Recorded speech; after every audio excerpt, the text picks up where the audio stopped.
ನಮಸ್ಕಾರ ಪ್ರಿಯ ವೀಕ್ಷಕರೇ.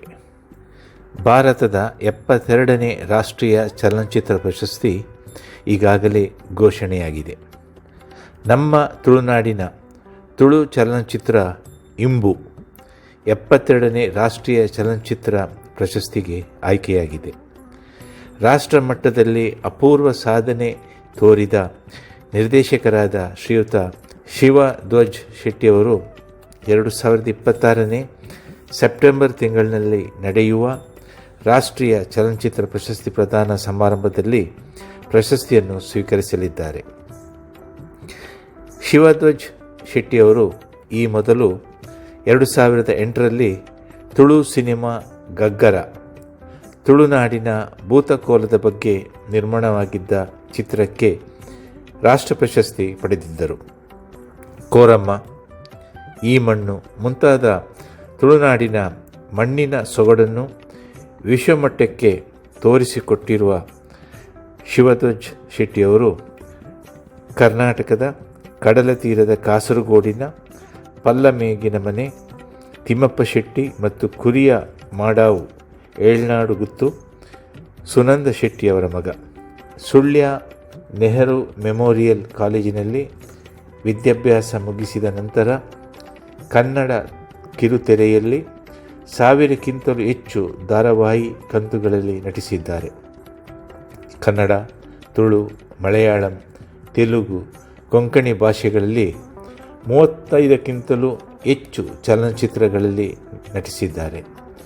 ಸ್ವತಃ ನಿರ್ದೇಶಕರಾಗಿರುವ ಶಿವಧ್ವಜ್ ಶೆಟ್ಟಿಯವರು ಅಂತಾರಾಷ್ಟ್ರೀಯ ಚಿತ್ರೋತ್ಸವದಲ್ಲಿ ಪ್ರಥಮ ಬಾರಿಗೆ ತುಳು ಚಿತ್ರವನ್ನು ಪ್ರದರ್ಶನಗೊಳಿಸಿದ ಕೀರ್ತಿ ಇವರದಾಗಿದೆ. 5 ಅಂತಾರಾಷ್ಟ್ರೀಯ ಪ್ರಶಸ್ತಿಗಳನ್ನು ಪಡೆದಿರುವ ಶಿವಧ್ವಜ್ ಶೆಟ್ಟಿಯವರು 2012ರಲ್ಲಿ UAEಯ ಬಂಟ್ಸ್ ಕೊಡಮಾಡುವ ಪ್ರತಿಷ್ಠಿತ ಬಂಟ ವಿಭೂಷಣ ಪ್ರಶಸ್ತಿ ಕೂಡ ಇವರ ಮುಡಿಗೇರಿದೆ. ಶಿವಧ್ವಜ್ ಶೆಟ್ಟಿಯವರ ಸಾಧನೆಯ ಹಿಂದೆ ಧರ್ಮಪತ್ನಿ ಶ್ರೀಮತಿ ರಾಜೇಶ್ವರಿ ರೈ, ಮಗ ಗ್ಯಾನ್ ಶೆಟ್ಟಿ, ಮಗಳು ಶ್ರೇಯ ಶೆಟ್ಟಿಯವರಿದ್ದಾರೆ. ತುಳು ಸಿನಿಮಾ ಇಂಬು 72ನೇ ರಾಷ್ಟ್ರೀಯ ಚಲನಚಿತ್ರ ಪ್ರಶಸ್ತಿ ಪಡೆಯಲಿರುವ ಶಿವಧ್ವಜ್ ಶೆಟ್ಟಿಯವರಿಗೆ ಸಮಸ್ತ ತುಳುವರು, ಕನ್ನಡಿಗರು ಹಾಗೂ ಸರ್ವ ಭಾಷಿಗರ ಪರವಾಗಿ ಹಾರ್ದಿಕ ಅಭಿನಂದನೆಗಳು. ಕೆಲವು ಸಮಯದ ಹಿಂದೆ ದುಬೈಯಲ್ಲಿ ಅವರನ್ನು ಸಂದರ್ಶನ ಮಾಡಿರುವ ಅವಿಸ್ಮರಣೀಯ ಕ್ಷಣಗಳನ್ನು ನೋಡೋಣ ಬನ್ನಿ. ನಮಸ್ಕಾರ ಪ್ರಿಯ ವೀಕ್ಷಕರೇ. ಚಂದನವನದ ನಿರ್ದೇಶಕ, ನಟರು, ಹಲವಾರು ರಾಷ್ಟ್ರ ಪ್ರಶಸ್ತಿಯನ್ನು ಮುಡಿಗೇರಿಸಿಕೊಂಡಂಥ ವಿಶ್ವವಿಖ್ಯಾತರಾಗಿ ಇವತ್ತು ತುಳುವರು ಮತ್ತು ಕನ್ನಡಿಗರ ಗಮನ ಸೆಳೆದಿರುವಂಥ ನಮ್ಮೆಲ್ಲರ ನೆಚ್ಚಿನ ನಟ ಶಿವಧ್ವಜ್ ಶೆಟ್ಟಿಯವರು ಇವತ್ತು ದುಬೈಯಲ್ಲಿದ್ದಾರೆ. ದುಬೈಯಲ್ಲಿ ಏನು ವಿಶೇಷ ಅಂತ ಹೇಳಿದರೆ, UAE ಬಂಟರ 46ನೇ ವಾರ್ಷಿಕೋತ್ಸವಕ್ಕೆ ಅವರು ನಮಗೆ ಅತಿಥಿಯಾಗಿ ಬಂದಿದ್ದಾರೆ. ಅದೇ ರೀತಿ ಅವರ ಒಂದು ಸಿನಿಮಾದ ಬಿಡುಗಡೆ, ಅದರ ಟೀಸರ್ ಬಿಡುಗಡೆಯನ್ನು ಕೂಡ ಅವರು ಇವತ್ತು ಮಾಡಿದ್ದಾರೆ. ಇವತ್ತು ಅವ್ರು ನಮ್ಮ ಜೊತೆಗಿರೋದು ನಮಗೆ ಬಹಳ ಸಂತೋಷ. ಯಾಕೆಂದ್ರೆ ಈ ಮೊದಲು ಸುಮಾರು ಒಂದು 10 ವರ್ಷದ ಮೊದಲು ದುಬೈಗೆ ಅವರನ್ನು ನಾವು ಬರಮಾಡಿಕೊಂಡು ಅವರಿಗೆ ನಾವು ಬಂಟ ವಿಭೂಷಣ ಅಂತ ಹೇಳುವಂತ ಒಂದು ಪ್ರತಿಷ್ಠಿತ ಪ್ರಶಸ್ತಿಯನ್ನು ಅವರಿಗೆ ನೀಡಿ ಗೌರವಿಸಿದೆ. ಬಹಳಷ್ಟು ಸಮಯದಿಂದ ಅವರ ನಿರೀಕ್ಷೆಯಲ್ಲಿದ್ದ ನಮಗೆ ಇವತ್ತು ಅವರನ್ನು ನೋಡುವ ಸೌಭಾಗ್ಯ ನಮಗೆ ಸಿಕ್ಕಿದೆ. ನಮಸ್ಕಾರ ಶಿವಧ್ವಜ್ ಅವರೇ, ಬಹಳ ಒಂದು ಖುಷಿಯಾಗಿದೆ. ಇವತ್ತು ನೀವು ದುಬೈನಲ್ಲಿದ್ದೀರಾ. ಅನಿವಾಸಿ ಕನ್ನಡಿಗರಿಗೆ, ತುಳುವರಿಗೆ ಏನು ಸಂದೇಶ ಕೊಡಬೇಕು ಅಂತ ನೀವು? ಅದಕ್ಕೆ ನಾನು ಹೇಳೋದೇನೆಂದರೆ, ಪ್ರತಿಯೊಬ್ಬರು ಕೂಡ ಅವರವರ ಏನು ಕೆಲಸನ ಆರಿಸ್ಕೊಂಡು ಅಥವಾ ಉದ್ಯೋಗವನ್ನು ಆರಿಸ್ಕೊಂಡು ಅಥವಾ ವ್ಯಾಪಾರವನ್ನು ಆರಿಸ್ಕೊಂಡು ಬೇರೆ ದೇಶಕ್ಕೆ ಬಂದರೂ ಕೂಡ ನಮ್ಮವರು ಅನ್ನುವ ಮನೋಭಾವ ಒಳಗಡೆ ಇರ್ತದೆ. ಆ ನಮ್ಮವರು ಅನ್ನೋದು ನಮ್ಮತನವನ್ನು ತೋರಿಸುವಂಥ ಎಲ್ಲ ವಿಚಾರಗಳಿಗೆ, ಆ ಒಂದು ಮನಸ್ಸುಗಳಿಗೆ ನನ್ನ ಹೃದಯ ಪೂರಕವಾದಂಥ ಕೃತಜ್ಞತೆಗಳು. ಯಾಕೆಂದ್ರೆ ಎಲ್ಲೇ ಹೋದ್ರೂ ಕೂಡ ನಮ್ಮತನವನ್ನು ನಾವು ಬಿಟ್ಟು ಕೊಡೋದೇ ಇಲ್ಲ. ಹಾಗಾಗಿ ನಮ್ಮವರೆಲ್ಲರೂ ಕೂಡ ಇಲ್ಲಿ ಇದ್ದರು. ಈಗ ನಮ್ಮಂತ ಕಲಾವಿದರನ್ನ, ನಿರ್ದೇಶಕರನ್ನ, ನಿರ್ಮಾಪಕರನ್ನ ಅಥವಾ ಇನ್ಯಾರೋ ಶ್ರೇಷ್ಠ ವ್ಯಕ್ತಿ ಯಾವುದಾದ್ರು ಕ್ಷೇತ್ರದಲ್ಲಿ ಕೆಲಸ ಮಾಡಿದವ್ರನ್ನ ಕರೆದು ಈ ತರ ಒಂದು ಗುರುತಿಸುವಿಕೆ ಎಷ್ಟರ ಮಟ್ಟಿಗೆ ಇದು ದೊಡ್ಡ ಕೆಲಸ ಅಂತ ಹೇಳಿದ್ರೆ, ನಮ್ಮ ಮನೆಯಲ್ಲಿ ಆಗೋದು, ನಮ್ಮ ಊರಲ್ಲಿ ಆಗೋದು ಎಲ್ಲಕ್ಕಿಂತಲೂ ಒಂದು ಬಹಳ ಶ್ರೇಷ್ಠವಾಗಿರುವ ಕೆಲಸ ಇವತ್ತು ಏನು ಈ UAE ಗಲ್ಫಲ್ಲಿ ಎಲ್ಲ ನಡೀತಾ ಇದೆ. ಅದ್ರ ಜೊತೆಯಲ್ಲಿ ಮತ್ತೊಮ್ಮೆ ನಮ್ಮವರು ಹೊರಗಿನ ದೇಶದಲ್ಲಿ ಎಷ್ಟು ಪ್ರಖ್ಯಾತಿಯಾಗಿದ್ದಾರೆ, ಎಷ್ಟು ಅವರವರ ಉದ್ಯೋಗದಲ್ಲಿ ಯಾವ ಮಟ್ಟದಲ್ಲಿ ಇದ್ದಾರೆ ಅಂತ ಕೂಡ ಅದನ್ನು ಅರಿತುಕೊಳ್ಳುವಂತ ವಿಚಾರಕ್ಕೂ ನಮಗೆ ಖುಷಿ ಆಗಿದೆ. 2021ರಲ್ಲಿ ಇಲ್ಲಿ ಕರ್ನಾಟಕ ರಾಜ್ಯೋತ್ಸವದ ಒಂದು ಭವ್ಯ ವೇದಿಕೆಯಲ್ಲಿ ತಮ್ಮ ಈ ಮಣ್ಣು ಚಿತ್ರದ ಒಂದು ಟೀಸರ್ ಒಂದು ಬಿಡುಗಡೆ ಆಯಿತು. ಅವತ್ತು ನೆರೆದಿದ್ದ ಕನ್ನಡಿಗರು ಬಹು ನಿರೀಕ್ಷಿತ ಚಲನಚಿತ್ರ ಆಗಿತ್ತು. ಅದು ಇಲ್ಲಿ ಬಿಡುಗಡೆಯಾಗಿ ಪ್ರದರ್ಶನವಾಗಿದೆ. ಅವತ್ತು ಬಹಳಷ್ಟು ಅದಕ್ಕೆ ಒಂದು ಜನಮನ್ನಣೆ, ಆ ಪ್ರಶಂಸೆ. ಯಾಕೆಂತ ಹೇಳಿದ್ರೆ ನವ್ಯ ತಂತ್ರಜ್ಞಾನವನ್ನು ಉಪಯೋಗಿಸಿಕೊಂಡು ಈ ನಮ್ಮ ಸಂಪ್ರದಾಯವನ್ನು ಹೇಗೆ ಉಳಿಸ್ಕೊಳ್ಬಹುದು ಅಂತ ಹೇಳೋದಕ್ಕೆ ಆ ಚಲನಚಿತ್ರ ಸಾಕ್ಷಿಯಾಗಿತ್ತು. ಇದೀಗ ಇವತ್ತು ನೀವು ಒಂದು ಚಿತ್ರವನ್ನು ಬಿಡುಗಡೆ ಮಾಡಲಿಕ್ಕೆ ನೀವು ಸಜ್ಜಾಗಿದ್ದೀರಾ, ಅದರ ಬಗ್ಗೆ ಒಂದೆರಡು ಮಾತು ಹೇಳಬೇಕು. ನೋಡಿ, ನಾನು ಒಬ್ಬ ಚಿತ್ರರಂಗದಲ್ಲಿ ನನ್ನ ಕೆಲಸ ಸಿನಿಮಾ. ನನಗೆ ನನ್ನ ಚಿತ್ರರಂಗ, ನನ್ನ ಸಮಾಜ ಬಹಳಷ್ಟು ಕೊಟ್ಟಿದೆ. ನಾನು ಏನ್ ಕೊಡ್ತೀನಿ ಅಂತ ನಾನು ಬಹಳಷ್ಟು ದೊಡ್ಡ ಡೊನೇಷನ್ ಕೊಡಕ್ಕಾಗಲ್ಲ. ನಾನು ತುಂಬಾ ಜನರನ್ನ ಪ್ರೀತಿ ವಿಶ್ವಾಸದಿಂದ ನೋಡ್ಕೋಬಹುದು. ಅದಾದ ನಂತರದಲ್ಲಿ ನಾನು ಏನೋ ಒಂದು ಜನಕ್ಕೆ ಮೆಸೇಜ್ ಕೊಡ್ತೇನೆ. ಏನಂದ್ರೆ ನಮ್ಮ ಸಮಾಜದಲ್ಲಿ ಒಂದಷ್ಟು ಜನರ ಮಧ್ಯದಲ್ಲಿ ಒಂದಿಷ್ಟು ಜನಗಳು ಆ ಚಿತ್ರ ನೋಡಿ ಬದಲಾವಣೆ ಆದ್ರೆ ನನಗೆ ಬಹಳ ಖುಷಿ ಆಗುತ್ತೆ. ಯಾಕಂತ ಹೇಳಿದ್ರೆ ನೋಡಿ, ಎಲ್ಲಾ ರೀತಿಯ ಚಿತ್ರಗಳನ್ನು ಇವತ್ತು ನೋಡ್ಬೋದು. ಹೊಡಿ ಬಡಿ ಸಿನಿಮಾ ನೋಡ್ಬೋದು, ಬೇರೆ ರೀತಿಯ ಎಲ್ಲಾ ಸಿನಿಮಾಗಳ ಮಧ್ಯ ಇವತ್ತಿಗೂ ಕೂಡ ಡಾಕ್ಟರ್ ರಾಜ್ಕುಮಾರ್ ಅಂತ ದೊಡ್ಡ ಮೇರು ಕಲಾವಿದರು ಮೆಸೇಜ್, ನೆಗೆಟಿವ್ ಆಗಿರೋ ಮೆಸೇಜ್ ಯಾವತ್ತೂ ಕೊಟ್ಟಿಲ್ಲ. ಯಾವುದೇ ಚಿತ್ರ ಯಾರೇ ಆಗಿರಲಿ, ದೊಡ್ಡ ಕಲಾವಿದರು ಅದನ್ನು ಮಾಡಿದ್ದಾರೆ. ಅದರ ಅಂತರದಲ್ಲಿ ನಾನೊಂದು ಅಲ್ಲಿರ್ತೇನೆ, ಈ ತರದ ಸಿನಿಮಾಗಳನ್ನ, ಮೆಸೇಜ್ ಓರಿಯೆಂಟೆಡ್ ಸಿನಿಮಾಗಳನ್ನ ಜನರಿಗೆ ಕೊಟ್ಟು ಜನರು ಅದನ್ನ ಅಳವಡಿಸ್ತಾರೋ ಬಿಡ್ತಾರೋ ಅದು ನನಗೆ ಬೇಕಾಗಿಲ್ಲ. ಬಟ್ ಖಂಡಿತವಾಗ್ಲೂ ಅದನ್ನ ನೋಡಿ ಮೆಚ್ಚುಗೆ ಆಗಿ ಒಂದಿಷ್ಟು ಜನ ಅದನ್ನ ಅಳವಡಿಕೆ ಮಾಡಿದಲ್ಲಿ ನಾನು ಸಂತೃಪ್ತನಾಗ್ತೇನೆ. ಅದು ಈ ಮಣ್ಣಿನ ಪ್ರತಿಫಲ. ಅಂದ್ರೆ ಈ ಕೊರಮ ಅಂತ ಹೇಳುವ ಸಿನಿಮಾ ಯಾಕೆ ನಾನು ಅದನ್ನ ಹೇಳ್ತೇನೆ ಅಂದ್ರೆ, ಈ ಸಮತೋಲನೆಯ ಬಗ್ಗೆ ಇತ್ತೀಚಿನ ದಿನದಲ್ಲಿ ಬಹಳಷ್ಟು ಮಾತುಕತೆಗಳು, ವ್ಯಾಖ್ಯಾನಗಳೆಲ್ಲ ಆಗ್ತಾ ಇದೆ. ನಾವು ಎಂದಿಗೂ ನಮ್ಮ ಹಿರಿಯಕರಿಂದ ನೋಡಿ, ನೀವು ಕೆಲಸದ ವಿಚಾರದಲ್ಲಿ ವರ್ಗಾವಣೆ ಇತ್ತು. ಅಂದ್ರೆ ಕಮ್ಮಾರನ ಕೆಲಸ ಮಾಡ್ತಿದ್ದ, ಕುಂಬಾರನ ಕೆಲಸ ಮಾಡ್ತಿದ್ದ, ಚಮ್ಮಾರನ ಕೆಲಸ ಮಾಡ್ತಿದ್ದ. ಹಾಗಂತೇಳಿ ನಾವು ಯಾರು ಅವರಿಗೆ ದ್ರೋಹ ಕೊಟ್ಟು, ಹೊಡೆದು ಬಡಿದು ಏನನ್ನು ಮಾಡಿಸಿ, ಯಜಮಾನಗಿರಿಯಿಂದ ಹಿಡಿದು ಮಧ್ಯಮ ವರ್ಗದವರಾಗಿ, ಕೆಳವರ್ಗದವರಾಗಿ ಆ ವಿಂಗಡಣೆಗಳು ಇತ್ತೆ ಹೊರತು ಯಾವುದೇ ಮಾನಸಿಕವಾಗಿ ನಾವು ಅವರನ್ನ ಯಾವುದೇ ರೀತಿಯಲ್ಲಿ ನಾವು ತುಂಬಾ ತುಚ್ಛವಾಗಿ ನೋಡಿದ್ದು ಇಲ್ಲವೇ ಇಲ್ಲ. ಆದರೆ ಇತ್ತೀಚೆಗೆ ಬಹಳ ಶುರುವಾಗಿದೆ. ಯಾಕೆ ಅಂತ ಹೇಳಿದ್ರೆ, ಆಧುನಿಕತೆ, ಈ ಗ್ಲೋಬಲ್ ವಿಚಾರದಲ್ಲಿ ಆಧುನಿಕತೆಯ ಜೊತೆಯಲ್ಲಿ ರಾಜಕೀಯವಾಗಿ ಬೈಫರ್ಕೇಶನ್ ಮಾಡ್ತಾ ಹೋಗೋದು ಅವರ ಲಾಭಕ್ಕೋಸ್ಕರ. ಆದರೆ ಅದಲ್ಲ, ನಮ್ಮಲ್ಲಿ ಎಲ್ಲರೂ ಮನುಷ್ಯರು. ಈ ಪ್ರಕೃತಿಯ ಮುಂದೆ ನಾವೆಲ್ಲರೂ ಮನುಷ್ಯರು. ಆ ಜಾತಿ ಈ ಜಾತಿ ಅಂತ ಏನು ಇಲ್ಲ, ಅದನ್ನ ನಾವೆಲ್ಲ ಮಾಡ್ಕೊಂಡಿದ್ದೀವಿ. ಅದರ ಜೊತೆಯಲ್ಲಿ ನಾವು ಇದನ್ನ ಏನು ಅಂತ ಹೇಳಿದ್ರೆ, ಈ ಸಮತೋಲನೆಯ ಬಗ್ಗೆ ಆ ವಿಚಾರನ ಇಟ್ಕೊಂಡು, ಆಮೇಲೆ ಒಂದು 80ನೇ ದಶಕ ಕಾಲದಲ್ಲಿ ಒಬ್ಬ ಯಜಮಾನನಿಗೂ ಒಬ್ಬ ಪರಿಚಿತ ಜಾತಿಯ ಒಬ್ಬ ಕೆಲಸಗಾರನಿಗೆ ಒಂದು ಸಂಬಂಧ ಇದೆ, ಭಾವ ಸಂಬಂಧ ಇದೆ, ಗೌರವ ಕೊಡ್ತಾ ಇದ್ವಿ. ಊಟ ಮಾಡುವ ಯಜಮಾನ ಕೇಳ್ತಿದ್ದ, ಅವನಿಗೆ ಅನ್ನ ಹಾಕಿದ್ಯಾ ಅಂತ ಅಷ್ಟರ ಮಟ್ಟಕ್ಕೆ ಒಂದು ಪ್ರೀತಿ ವಿಶ್ವಾಸ ಇದೆ. ಆ ತರದ ಒಂದು ವಿಚಾರನ ತಿಳಿಸೋದಕ್ಕೋಸ್ಕರ ಮತ್ತೆ ನಮ್ಮಲ್ಲಿ ಸಮತೋಲನೆ, ಎಲ್ಲರೂ ಒಂದೇ. ಈ ಪ್ರಕೃತಿಯ ಮಧ್ಯದಲ್ಲಿ ನಾವು ಯಾರು ಏನೂ ಅಲ್ಲ. ಏನು ನನ್ನ ಭಾವನೆ ಏನು ಅಂತ ಹೇಳಿದ್ರೆ, ನಾವು ಯಾರು, ನೀವು ನೋಡಿದ್ರೆ ಕೊರೋನಾ ಸಮಯದಲ್ಲಿ ಎಲ್ಲರೂ ವಿಚಲಿತರಾಗಿದ್ದಾರೆ. ಆದರೆ ವಿಚಲಿತರಾಗದೇ ಇದ್ದಿದ್ದು ಪ್ರಾಣಿ ಪಕ್ಷಿಗಳು ಮಾತ್ರ ವಿಚಲಿತರಾಗಿರ್ಲಿಲ್ಲ. ಮತ್ತೆ ಎಲ್ಲಾ ಮನುಷ್ಯರು ಮಾನಸಿಕವಾಗಿ ಬಹಳಷ್ಟು ತೊಂದರೆಗೆ, ಬಹಳಷ್ಟು ಭಯಪಟ್ಟು ಸತ್ತಿದ್ದಾರೆ. ಹಾಗಾಗಿ ಈ ಪ್ರಕೃತಿ ಮುಂದೆ ನಾವೆಲ್ಲರೂ ಸರಿ ಸಮಾನರೇ. ಸಣ್ಣ ಹುಳುಗೂ ಕೂಡ ನಮ್ಮನ್ನು ಏನು ಕಂಪೇರ್ ಮಾಡಬಾರ್ದು. ಯಾಕಂದ್ರೆ ನಾವು ಎಲ್ಲ ಹುಳುಕ್ಕಿಂತಲೂ ಚಿಕ್ಕವರು. ಹಾಗೆ ಯಾವಾಗ ನಾವು ಯೋಚನೆ ಮಾಡ್ತೇವೆ, ಅವತ್ತು ಈ ಮನುಷ್ಯ ಕುಲ, ಈ ದೇಶ, ಈ ಪ್ರಪಂಚ ಎಲ್ಲವೂ ಚೆನ್ನಾಗಿರ್ತದೆ ಅನ್ನೋ ಒಂದು ಭಾವನೆ ಇಟ್ಟುಕೊಂಡು ಆ ಸಿನಿಮಾ ಮಾಡಿದ್ದಾರೆ. ಅದು ಇವತ್ತು ಬೆಂಗಳೂರು ಅಂತಾರಾಷ್ಟ್ರೀಯ ಚಲನಚಿತ್ರೋತ್ಸವದಲ್ಲಿ ಸುಮಾರಷ್ಟು ಸಿನಿಮಾಗಳ ಮಧ್ಯೆ ನಮ್ಮ ಒಂದು ತುಳು ಸಿನಿಮಾ ಬಹಳ award ಖುಷಿ ಬಂದಿದೆ. ಆಯ್ತು ನೀವು award ನನಗೆ ಏನಂತ ಹೇಳಿದ್ರೆ ಕೊನೆಯಲ್ಲಿ ನೋಡಿ, ನಾನು ಮಾಡುವ ಚಿತ್ರಗಳಲ್ಲಿ ಕೋಟಿಗಟ್ಟಲೆ ಸಂಪಾದನೆ ಮಾಡೋದಿಲ್ಲ. ಯಾಕಂದ್ರೆ ಇದಕ್ಕೊಂದು ಒಳ್ಳೆ ಮನಸ್ಸಿರಬೇಕು ಮಾಡುವಂಥದ್ದು, ನಿರ್ಮಾಪನೆ ಮಾಡುವಂಥದ್ದು. ನನ್ನ ಈಶ್ವರ ಶೆಟ್ಟಿ ಅವರ ಅಧ್ಯಯನ ಮಾಡುವಂಥದ್ದು ಒಳ್ಳೆ ಮನಸ್ಸಿದೆ. ಅವರ ಜೊತೆಲಿ ಒಂದು ಸಣ್ಣ ಬಜೆಟ್ ಅಲ್ಲಿ ಒಂದು ಒಳ್ಳೆ ಸಿನಿಮಾನ ನಾವು ಮಾಡೋದು, ಮಾಡಿ ಅದನ್ನ ನಾವು ಬೇರೆ ಈ ತರ ಎಲ್ಲ ನಾವು ಪ್ರದರ್ಶನ ಮಾಡಿದಾಗ ಅದು ಮಾತಿಂದ ಮಾತಿಗಾಗಿ ಅದು ಏನೋ ಒಂದಷ್ಟು ಜನಕ್ಕೆ ತಲುಪುವ ಹಾಗೆ ಮಾಡ್ತೀವಿ. ಅದಕ್ಕೆ ಪ್ರಶಸ್ತಿಗಳು ಬಂದಾಗ ಇನ್ನಷ್ಟು ಏನ್ ಹೇಳ್ತಾರೆ, ದುಡ್ಡು ಬರುತ್ತೆ, ಹೆಸರು ಬರುತ್ತೆ, ಅಲ್ಲಿಗೆ ನಮ್ಮ ಕೆಲಸಗಳು ಫುಲ್ಫಿಲ್ ಆಗಿದೆ. ಅದು 2000 ಪ್ರಾರಂಭದ ವರ್ಷ, 2000ರಿಂದ 2010 ಆ ಗ್ಯಾಪ್ ನಲ್ಲಿ ನೀವು ಕಿರುತೆರೆಯಲ್ಲಿ ನಡೆಸ್ತಾ ಇದ್ರ. ಎಲ್ಲ ಮನೆ ಮಂದಿಗಳು ಒಟ್ಟಿಗೆ ಕೂತ್ಕೊಂಡು ಮನೆಗಳಲ್ಲಿ ಆ ಒಂದು ಧಾರಾವಾಹಿಗಳು, ಅದು ಕೂಡ ಅರ್ಥಪೂರ್ಣವಾದಂತ ಅರ್ಥಗರ್ಭಿತವಾದಂತ ಕಥಾ ಅಂತರದ ಧಾರಾವಾಹಿಗಳು ಜನರ ಮನಸ್ಸನ್ನು ಮುಟ್ತಾ ಇತ್ತು.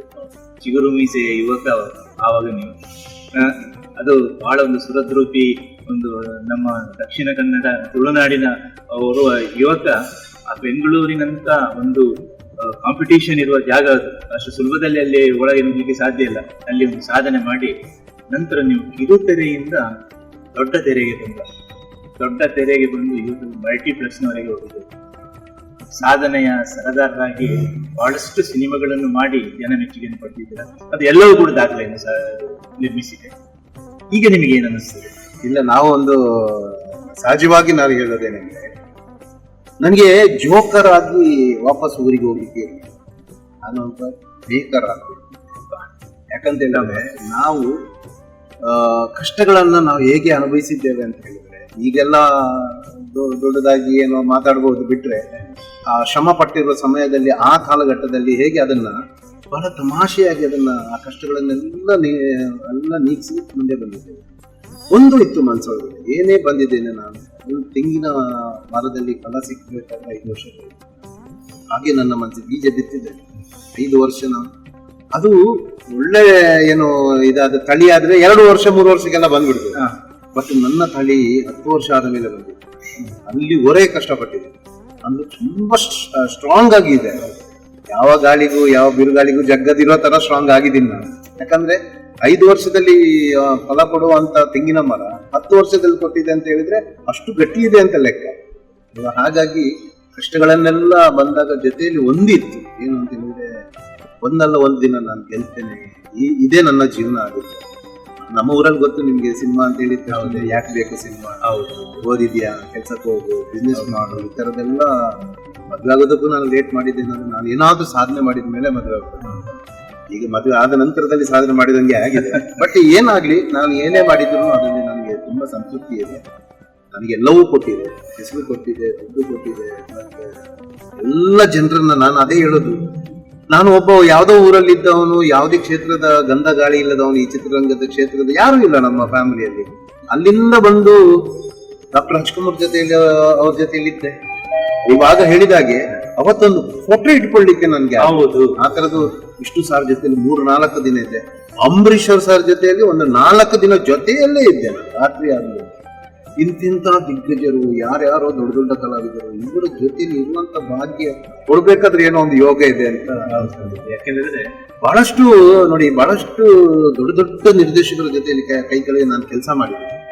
ಅವರ ಹೆಸರು ಫೋಟೋನ ನೋಡ್ತಾ ಇದ್ದೆ, ಅವ್ರ ಜೊತೆಯಲ್ಲಿ ಇದ್ದೆ. ಎಲ್ಲಾ ಕಲಾವಿದರ ಜೊತೆಲಿ ಕೆಲಸ ಮಾಡಿದ್ದೆ. ಆಲ್ಮೋಸ್ಟ್ ಎಲ್ಲ ಬೇರೆ ಬೇರೆ ಬೇರೆ ಬೇರೆ ಕ್ಷೇತ್ರದಲ್ಲಿ ಅದಾದ್ಮೇಲೆ ನಿರ್ದೇಶನಕ್ಕೆ ಬಂದೆ, ನಿರ್ಮಾಪಕನಾದೆ. ಒಂದಿಷ್ಟು ಕಲಾವಿದರಿಗೆ ಬೇರೆ ಬೇರೆ ಊರಿಂದ ಬಂದ ಕಲಾವಿದರನ್ನ ಕರ್ಕೊಂಡು ಬಂದು ಅವ್ರನ್ನ ಕಲಾವಿದರ ಮಾಡಿ ವೇದಿಕೆ ಮೇಲೆ ಇವತ್ತು ಕಾರ್ಯಕ್ರಮ ಮಾಡ್ತಿದ್ದೀವಿ. ಈಚಿ ಗಿಲಿಗಿಲಿ ಎನ್ನುವ ಕಾರ್ಯಕ್ರಮ, ಮಜಾ ಭಾರತ, ಎದೆ ತುಂಬಿ ಹಾಡು ಎನ್ನುವ ಕಾರ್ಯಕ್ರಮ, ಅದಾದ ಮೇಲೆ ಮಾಸ್ಟರ್ ಡ್ಯಾನ್ಸರ್ ಅನ್ನುವ ಕಾರ್ಯಕ್ರಮ, ಕಾಮಿಡಿ ಟಾಕೀಸ್ ಅನ್ನುವ ಕಾರ್ಯಕ್ರಮ. ಅದಾದ ಮೇಲೆ ನಾವು ಪ್ರತಿ ವರ್ಷನೂ ಪ್ರಶಸ್ತಿ ಕಾರ್ಯಕ್ರಮಗಳನ್ನ ನಾವೇ ಪ್ರೊಡಕ್ಷನ್ ಮಾಡ್ತೀವಿ. ಮತ್ತೆ ಈ ಸೀರಿಯಲ್ಸ್ ಅಂತೆ, ಮತ್ತೆ ಬೇರೆ ಬೇರೆ ಊರುಗಳಲ್ಲಿ ಮಾಡುವಂತ ಅದನ್ನೆಲ್ಲ ನಾವು ಮಾಡ್ತಿದ್ದೇವೆ. ನಾವು ಆವಾಗ ಏನಾಯ್ತಂದ್ರೆ, ನನ್ನ ಕಲಿಕೆಯ ಒಂದು ಭಾಗದಲ್ಲಿ ಅವರಿಗೆ ಅದನ್ನ ನಾನು ಟಿಪ್ಸ್ ತರ ಕೊಟ್ಬಿಟ್ಟು ಅವ್ರಿಗೆ ಏನೋ ಒಂದು ಜೀವನ ಆಗ್ತದೆ, ಅದರಲ್ಲಿ ನಾನು ಖುಷಿ ಪಡ್ತೇನೆ. ಜನರು ನಿಮ್ಮನ್ನು ಒಪ್ಪಿಕೊಂಡಿದ್ದಾರೆ, ನಿಮ್ಮ ಚಿತ್ರಗಳನ್ನು ಅಪ್ಪಿಕೊಂಡಿದ್ದಾರೆ, ನಿಮಗೆ ಹಾರೈಸಿದ್ದಾರೆ. ಯಾಕೆಂತ ಹೇಳಿದ್ರೆ ಇವತ್ತು ಇದೊಂದು ಕಾಂಪಿಟೇಟಿವ್ ವರ್ಲ್ಡ್. ಮಾಡರ್ನ್ ಟೆಕ್ನಾಲಜಿಯನ್ನು ಎಷ್ಟು ಉಪಯೋಗಿಸಿಕೊಂಡು ಮಾಡಿದ್ರೂ ಸಾಧ್ಯವಿಲ್ಲ. ಅದ್ರ ಜೊತೆಗೆ ನಮ್ಮ ಹಳೆಯ ನಮ್ಮ ಪರಂಪರೆಯನ್ನು ಅದಕ್ಕೆ ಅಳವಡಿಸ್ಕೊಂಡು ಬರೋದಿದೆಯಲ್ಲ, ಅದು ಬಹಳ ಒಂದು ವಿಶೇಷ. ಅದರಲ್ಲಿ ನೀವು ಪ್ರಯೋಗ ಮಾಡಿರೋದು ನಾವು ಈ ಮಣ್ಣು ಚಿತ್ರದಲ್ಲಿ ನೋಡಿದ್ದೇವೆ. ಇಲ್ಲಿ ಇವತ್ತು ಆ ವೇದಿಕೆ ಮೇಲೆ ನಿಮ್ಮ ಒಂದು ಟೀಸರ್ ಬಿಡುಗಡೆ ಆದಾಗ ಆ ಜನರ ಹರ್ಷೋದ್ಗಾರ ಅಷ್ಟು ಒಂದು, ನಾನು ಬಹಳ ಒಂದು ನೋಡಿ, ಅವ್ರು ಎಷ್ಟು ನಿಮಗೊಂದು ಮನಸ್ಸಿಗೆ ಅದೇ ಎಲ್ಲ ತೃಪ್ತಿ. ತುಂಬಾ ರಾಜ್ಕುಮಾರ್ ಅವರು ಹೇಳ್ತಿದ್ರು, ಕೋಟಿ ಕೊಟ್ಟಾಗೆ. ರಾಜ್ಕುಮಾರ್ ಅವರು ಹೇಳ್ತಿದ್ರು, ಪ್ರೇಕ್ಷಕರೇ ನಮ್ಮ ದೇವರು ಅಂತ ಹೇಳ್ತಿದ್ರು. ಇವತ್ತು ಅಂತ ಪ್ರೇಕ್ಷಕ ದೇವರನ್ನು ನೀವು ನೋಡಿದ್ದೀರಿ. ನಾನು ಲಾಸ್ಟ್ ಟೈಮ್ ದುಬೈಯಲ್ಲಿ ಈ ಮಣ್ಣು ಚಿತ್ರ ಪ್ರದರ್ಶನ ಆದಾಗ ಆ 300 ಜನ ಬಂದು ನನ್ನನ್ನು ಅಪ್ಕೊಂಡು ಮುದ್ದಾಡ್ಕೊಂಡು ಎಷ್ಟು ಚೆನ್ನಾಗಿದೆ ಪಿಕ್ಚರ್ ಅಂತೆಲ್ಲ ಹೇಳಿದ್ರು. ಪಕ್ಕದಲ್ಲಿ ನಾಗತಿಂಡಿ ಅವರು ಹೇಳಿದ್ರು, ನೋಡಿ ಈಗ ಏನ್ ಆಗ್ತಾ ಇದೆ ಅಲ್ಲ, ಇದು ನಿಮ್ಗೆ ಕೊಡುವ ಕೋಟಿಗೆ ಸಮಾನ, ಇದು ಉಳ್ಕೋಬೇಕು ಅಂತ ಹೇಳಿದ್ರು. ಅದಾದ ಮೇಲೆ ನೋಡಿ ಈಗ ಮಾಡಿರುವ ಚಿತ್ರ, ನಾನು ಬೆಂಗಳೂರಲ್ಲಿ ಪ್ರದರ್ಶನ ಇತ್ತು, 400 ಜನ ಇದ್ರು. ನಮ್ಮ ಮಾತಾಡುವ ಜನದವರು ಇದ್ರು, ವರ್ಗದವರು ಇದ್ರು, ಕನ್ನಡದವರು ಇದ್ರು. ನನಗೆ ಖುಷಿ ಆಗಿದೆ ಏನಂದ್ರೆ, ಕಣ್ಣಲ್ಲಿ ನೀರು ಹಾಕಿ ಬಂದು ಕನ್ನಡದವರು ತಪ್ಪಿ ನನ್ನನ್ನು ಎಂತ ಅದ್ಭುತವಾದ ಪಿಕ್ಚರ್ ಮಾಡಿದರು. ಆ ದಕ್ಷಿಣ ಕನ್ನಡ ಭಾಗದ ಆ ಜನಜೀವನ ಶೈಲಿಯ ಬಗ್ಗೆ ಹೇಳಿದ್ದೀರಿ, ಊಟದ ಪದ್ಧತಿ ಹೇಳಿದ್ದೀರಿ, ಎಷ್ಟು ಚಂದ ರೀತಿ. ಇದಕ್ಕೆ ಹೇಗೆ ಇದು ನಿಮ್ಮ ಥಾಟಿಗೆ ಬಂತು? ಆ ಇಮೋಷನ್ಸ್ ಕಣ್ಣಲ್ಲಿ ನೀರು ಹಾಕಿ ಹೋಗದಿರುವ ಪ್ರತಿ ಒಬ್ಬ ಪ್ರೇಕ್ಷಕರು ಹೇಳಿದ್ದೆ ಇದು, ಕಣ್ಣಲ್ಲಿ ನೀರು ಹಾಕಿ ಹೋಗ್ತದೆ. ಸಿನಿಮಾದ ಕೊನೆಯ ಒಂದು 20 ನಿಮಿಷ ಇಮೋಷನಲ್ಲಿ ಎಲ್ಲೋ ಕರ್ಕೊಂಡು ಹೋಗುತ್ತೆ ಬೇರೆ ರೀತಿಯಲ್ಲಿ. ನಾನು ಹೇಳಿದ್ದು, ಇವತ್ತಿಗೂ ಎಲ್ಲಾ ಮನುಷ್ಯರಲ್ಲೂ ಭಾವನೆಗಳಿದೆ, ಆದ್ರೆ ಅದನ್ನ ನಾವು ಮುಟ್ಟಬೇಕು. ನಾವು ಮುಟ್ಟಿಲ್ಲ ಅಂದ್ರೆ ಭಾವನೆ ಹೆಂಗ್ ಗೊತ್ತಾಗೋದು ಅಲ್ವಾ? ಮುಟ್ಟುವಂತ ಪ್ರಯತ್ನ ನಮ್ಮ ಕತೆ ಇದರಲ್ಲಿ ಆಗ್ತಾ ಇದೆ. ಮತ್ತೆ ನನಗೆ ಯಾಕೆ ನನ್ನ ಹತ್ರ ಹೇಳಿದ್ರು, ನೀವು ಯಾಕೆ ಬರೀ ತುಳು ಸಿನಿಮಾದಲ್ಲಿ ಈ ತರದ ಜನಜೀವನದ ಬಗ್ಗೆ ಹೇಳ್ತೀನಿ? ನನಗೆ ಗೊತ್ತಿದೆ, ನಾನು ಅನುಭವಿಸಿದ್ದೆ, ನಾನು ನೋಡಿದ್ದೆ, ನಾನು ಕೇಳಿದ್ದೆ.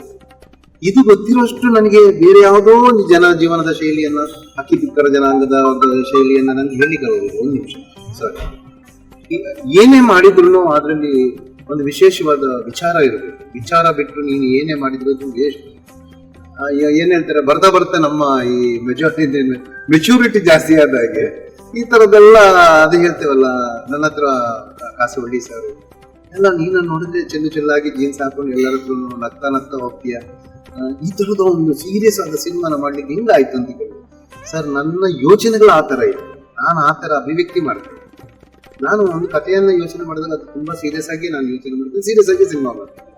ಕೊನೆಯಲ್ಲಿ ನಾನು ಏನಂದ್ರೆ, ನನ್ನ ಕ್ಯಾರೆಕ್ಟರ್ ಬೇರೆ ಇರ್ಬೋದು, ನಾನು ಹೇಗೆಲ್ಲ ಜೀವನ ಮಾಡ್ಬೋದು, ನನ್ನ ಗೆಳೆಯರ ಜೊತೆಲಿ ನಾನು ಹಿಂಗೆಲ್ಲ ಇರ್ಬೋದು, ಆದ್ರೆ ಚಿತ್ರ ನಾನು ನನಗೋಸ್ಕರ ಮಾಡೋದಲ್ಲ, ಅದು ಜನರಿಗೋಸ್ಕರ ಮಾಡೋದು. ಅಲ್ಲಿ ನಾನು ಅದನ್ನು ಬದಲಾವಣೆ ಕಾಣ್ತೇನೆ. ನನಗೆ ಎಪ್ರಿಸಿಯೇಷನ್ ಅಂದ್ರೆ ಈ ವರ್ಷ ಕೊರೋನಾ ಸಿನಿಮಾದ ಬಗ್ಗೆ ಅಂತ ದೊಡ್ಡ ಗೌರವಾನ್ವಿತ ಪದ್ಮಭೂಷಣ ಇವರು ಸರ್, ಪದ್ಮಶ್ರೀ ಅವಾರ್ಡ್ ಪುರಸ್ಕೃತರಾದ Kasaravalli sir, Nagathihalli sir, TN sir, Sitaram sir, ಆಮೇಲೆ ನಮ್ಮ ಸುಚೇಂದ್ರ ಪ್ರಸಾದ್, ನಾನು ನೋಡಿದೆ ವಿ ಮನೋಹರ್ ಸರ್, ಎಷ್ಟು ನಿರ್ದೇಶಕರು ನನ್ನನ್ನ ದಿಗ್ಗಜರು ಅಂತ ಹೇಳೋ ಅವ್ರ ಮಧ್ಯದಲ್ಲಿ ನಿಂತಿದೆ ಇವತ್ತು. ಅಲ್ಲ, ನನಗೆ ಒಂದು ಬಹಳ ಖುಷಿ ಆಯ್ತು. ಏನಂತ ಹೇಳಿದ್ರೆ, ಅಂತ ದೊಡ್ಡ ವ್ಯಕ್ತಿಗಳು ನನ್ನ ಸಿನಿಮಾದ ಬಗ್ಗೆ, ನನ್ನ ಬಗ್ಗೆ ತುಂಬಾ ಒಳ್ಳೆ ರೀತಿಯಲ್ಲಿ ಮಾತಾಡೋದಿದೆ ಅಲ್ಲ, ಅದು ಏನೋ ಒಂದು ಅದೇ ಹೇಳ್ತೀನಲ್ಲ, ಕೊನೆಯಲ್ಲಿ ಎಲ್ಲವೂ ನಡೆದು ಹೋಗಿದೆ. ನಾನಲ್ಲ, ನನ್ನ ಜೊತೆಯಲ್ಲಿ ಇರುವವರು ಎಲ್ಲರೂ ಸೇರಿ ಆಶೀರ್ವಾದ ಮಾಡಿದ್ದಾರೆ. ಅದಕ್ಕೋಸ್ಕರ ಅದು ನೋಡಿ, ಇವರು ಮಾಸ್ಟರ್ ಹಿರಣ್ಯ ಅವರು ಹೇಳ್ತಾರೆ, ಅವರು ವೇದಿಕೆ ಮೇಲೆ ಏನ್ ಬೇಕಾದ್ರೆ ನಟನೆ ಮಾಡ್ತಾರೆ, ಜನರನ್ನು ಮುಟ್ತಾರೆ, ನಾಟಕ ಮುಗಿತದೆ. ಮುಗ್ದ ಮೇಲೆ ಯಾವ ಒಬ್ಬ ನೈಜ ಪ್ರೇಕ್ಷಕ ಮೆಚ್ಚಿಕೊಂಡು ಗ್ರೀನ್ ರೂಮ್ಗೆ ಬಂದು ಅವರಿಗೆ ಒಂದು ನಮಸ್ತೆ ಮಾಡಿ ಹಸ್ತಲಾಘವ ಕೊಟ್ರೆ ಅದು ನನಗೆ ದೊಡ್ಡ ಸನ್ಮಾನ. ಅದೇ ರೀತಿ ಚಿತ್ರ, ಅದನ್ನು ಬಿಡಿಸಿದರೆ ಚಿತ್ತಾರ. ಚಿತ್ತ ಅಂತ ಹೇಳಿದ್ರೆ ಮನಸ್ಸು, ರ ಅಂದ್ರೆ ರಹಸ್ಯ, ಮನಸ್ಸಿನ ಒಳಗಡೆ ಇರುವ ರಹಸ್ಯವನ್ನು ನೀವು ನಮಗೆ ಕೊಟ್ಟಿದ್ದೀರಿ ಚಿತ್ರದ ರೂಪದಲ್ಲಿ. ಈ ರೀತಿಯಾದಂಥ ಒಂದು ಅತ್ಯುತ್ತಮ ಚಿತ್ರಗಳ ಸಾಲನ್ನು ನೀಡಿರುವ ನಮ್ಮ ಚಿತ್ರಗಳು ನಿತ್ಯ ನಿರಂತರವಾಗಿ ಮಾನವ ಕೋಟಿಗೆ ಹುಟ್ಟಲಿ ಅಂತ ಹೇಳಿದ್ರೆ ನಮ್ಮೆಲ್ಲರ ಆಶಯ. ಇವತ್ತು ದುಬೈನಲ್ಲಿ ನಿಮಗೆ ನಾನು ಸಮಸ್ತ ನಿವಾಸಿ ಕನ್ನಡಿಗರ ಪರವಾಗಿ ಹೃತ್ಪೂರ್ವಕ ಅಭಿನಂದನೆಗಳು, ವಂದನೆಗಳು, ಅಭಿವಂದನೆಗಳನ್ನು ಸಲ್ಲಿಸಲಿಕ್ಕೆ ಇಷ್ಟಪಡ್ತೇನೆ. ಗಣೇಶನ, ಯಾವುದೇ ಜಾಗವನ್ನು ಬಿಟ್ಟು ಇದಕ್ಕೆ ಬಂದಿದ್ದೀರಿ, ನೀವು ಎಷ್ಟು ಕಷ್ಟಪಟ್ಟಿರ್ತೀರಿ. ಹೌದು, it is not an easy. ಬಂದು ನಾನೇನೋ ಮಾಡಿಬಿಡ್ತೇನೆ, ತುಂಬ ಕೋಟಿಗಟ್ಟಲೆ ದುಡ್ಡು ಇಲ್ಲ. ಯಾರು ಗೌರವಾನ್ವಿತವಾಗಿ ಬದುಕಿದ್ದಾರೆ, ನೀವು ಎಷ್ಟು ಮಾಡಿದ್ದಾರೆ ಅನ್ನೋದ್ರ ಬಗ್ಗೆ ನಾನು ಮಾತಾಡ್ತೀನಿ. ಗೌರವಾನ್ವಿತರಾಗಿ ಇಷ್ಟು ವರ್ಷ ಇಷ್ಟೇ ಕಷ್ಟ ಆಗಿ ಬದುಕಿದ್ದಾರೆ, ಅವರ ಬಗ್ಗೆ ನನಗೆ ಯಾವತ್ತೂ ಗೊತ್ತಿಲ್ಲ. ಸ್ವಾಭಿಮಾನಿ. ಆಮೇಲೆ ನಮ್ಮೆಲ್ಲ ಬೇರೆ ನಮ್ಮ ಇಂಡಿಯಾದವರು ಬಂದು ಇಲ್ಲಿ ಯಾರ್ಯಾರು ಇರ್ತಾರೆ, ಏನೇನೋ ಕಾರ್ಯಕ್ರಮ ಈಗ ನಿಮ್ಮ ಮಗನೇ ನನ್ಗೆ ಹೇಳಿದ ಖುಷಿ ಆಯ್ತು. ಯಾಕಂದ್ರೆ ಒಂದು ಜನರೇಷನ್ ಇಂದ ಬೇರೆ ಇರಬೇಕು. ಒಂದು ಮಾಧ್ಯಮಕ್ಕೆ ನೀವು ಒಂದು ಕೊಂಡಿಯಾಗಿ, ಜನರ ಸಂಪರ್ಕ ಮತ್ತೆ ಕೊಂಡಿಯಾಗಿ ನೀವು ಈ ತರದ ಕೆಲಸ ಮಾಡ್ತೀರಿ, ಇದು ಸುಮ್ಮನೆ ಅಲ್ಲ ಸರ್. ಇದಕ್ಕೆ ಏನೋ ಒಂದು ಇದೆ. ಯಾಕಂದ್ರೆ ಇದು ಎಲ್ಲರಿಗೂ ಗೊತ್ತಾಗ್ಬೇಕು ಅನ್ನೋದು, ಅಥವಾ ನನ್ನ ಇಂಟರ್ವ್ಯೂ ಇವತ್ತು ಇದರಲ್ಲಿ ಬರಬೇಕು, ಗಣೇಶನ್ ಮಾಡಬೇಕು ಅನ್ನೋದು, ಅದಕ್ಕೇನೋ ಒಂದು ದೇವರು ಫಿಕ್ಸ್ ಮಾಡಿದ್ದಾರೆ. ಅದು ಆಗೋದಿಲ್ಲ. ಆ ಸಂಕಲ್ಪದ ಜೊತೆಯಲ್ಲಿ ಕೂಡ ಏನು ಅಂತ ಹೇಳಿದ್ರೆ ನಿಮ್ಮ ಕೆಲಸನೂ ಅಷ್ಟೇ. ನೀವು ಹಾಗೆ ಮಾಡೋದಾದ್ರೆ ಬೇರೆ ಬೇರೆ ಬೇರೆ ಬೇರೆ ವಿಚಾರಗಳನ್ನು ಮಾಡಿ ಯೂಟ್ಯೂಬ್ ಅಲ್ಲಿ ಹಾಕಿ ಎಲ್ಲಿಗೂ ಆದರೆ ಅದರಲ್ಲಿ ಸಾತ್ವಿಕತೆ, ಅದರಲ್ಲಿ ನ್ಯಾಯ, ಅದರಲ್ಲಿ ಧರ್ಮ, ಅದು ಸ್ವಲ್ಪ ಸ್ಲೋ. ಅದೇ ನಾನು ಹೇಳಿದಲ್ಲ, 10 ವರ್ಷದ ಅದು ನಿಮ್ಮ ಚಲನಚಿತ್ರ ಏನು ನಿರ್ಮಾಣ ಮಾಡ್ತೀರಿ, ನಂದು ಕೂಡ ಅದೇ ರೀತಿ. ನಾನು ಅದೇ ಒಂದು ಇದನ್ನೆಲ್ಲ ಅದನ್ನ ದೊಡ್ಡ ಯೋಚನೆಯಲ್ಲಿ ಇಟ್ಟುಕೊಂಡು ಮಾಡಿದ್ರೆ ಅದು ಒಂದು ಸ್ವಲ್ಪ ಟೈಮ್ ತಗೊಳ್ಳುತ್ತೆ. ಹೌದು, ಆದ್ರೆ ಆಗುತ್ತೆ. ಮತ್ತೊಮ್ಮೆ ಅನಿವಾಸಿ ಭಾರತೀಯರು ಯಾರ್ಯಾರು ಇಲ್ಲಿ ಗಲ್ಫ್ ರಾಷ್ಟ್ರದಲ್ಲಿ ಅವರಿಗೆಲ್ಲರಿಗೂ ನಾನು, ಯಾಕಂದ್ರೆ ಪ್ರತಿಯೊಂದು ಕನ್ನಡದ ಕಾರ್ಯಕ್ರಮ ಆಗಲಿ, ತೆಲುಗಿನ ಕಾರ್ಯಕ್ರಮ, ಜನ ಸೇರಿ ಅದಕ್ಕೆ ಏನಾದ್ರೂ ದುಡ್ಡು ಸಹಾಯ ಮಾಡಿ ಅದನ್ನ ಎತ್ತಿ ಮೇಲೆ ತಗೊಂಡು ಹೋಗುವಂತ ಮನಸ್ಸು ಇಲ್ಲಿ ಇದೆ. ಅದರ ಜೊತೆಯಲ್ಲಿ ಕೂಡ ಏನಾಗುತ್ತೆ ಅಂತೇಳಿ ಅದನ್ನ ನಾನು ಹೇಳಿದ್ದು ಮತ್ತೆ ಬಹಳಷ್ಟು ಜನಕ್ಕೆ ಆಸಕ್ತಿ ಇರ್ತದೆ. ನಾನು ಗಲ್ಫ್ ರಾಷ್ಟ್ರದಲ್ಲಿ ನನ್ನ ಕಾರ್ಯಕ್ರಮವನ್ನು ಮಾಡಬೇಕು, ಅಷ್ಟು ಜನನು ಬಂದು ಇಲ್ಲಿರುವವ್ರಿಗೆಲ್ಲರಿಗೂ ನಿಮ್ಗೆ ಹೇಳ್ತಾರೆ. ಅದರಲ್ಲಿ ಒಳ್ಳೆ ಕಾರ್ಯಕ್ರಮ ನಿಮ್ಗೆ ಬೆಂಬಲಿಸ್ತಾ ಇದೆ. ಇದು ತುಂಬಾ ಖುಷಿ. ಈ ತರ ನಿರಂತರವಾಗಿ ನಿಮ್ಮ ಬೆಂಬಲ ಕನ್ನಡ ಚಿತ್ರರಂಗದ ಮೇಲೆ ಇರಲಿ, ಒಳ್ಳೆ ಚಿತ್ರಗಳಿಗೆ ಖಂಡಿತವಾಗಲೂ ನೀವು ಸಹಾಯ ಮಾಡಿ ಅಂತ ನಾನು ಕೇಳ್ಕೊಳ್ತಾ, ಅಣ್ಣ ಮತ್ತೆ ನಿಮ್ಗೆ ವಂದನೆಗಳು. ನಿಮ್ಮ ಅದ್ಭುತವಾದಂತಹ ಈ ಒಂದು ಕಾರ್ಯಕ್ರಮದಲ್ಲಿ ನನ್ನ ಮಾತುಗಳನ್ನು ಆಡಿಸಿದ್ದಕ್ಕೆ, ಅದನ್ನ ಜನರಿಗೆ ಕೇಳಿಸುವಂತ ವಿಚಾರ ಮಾಡಿದ್ದಕ್ಕೆ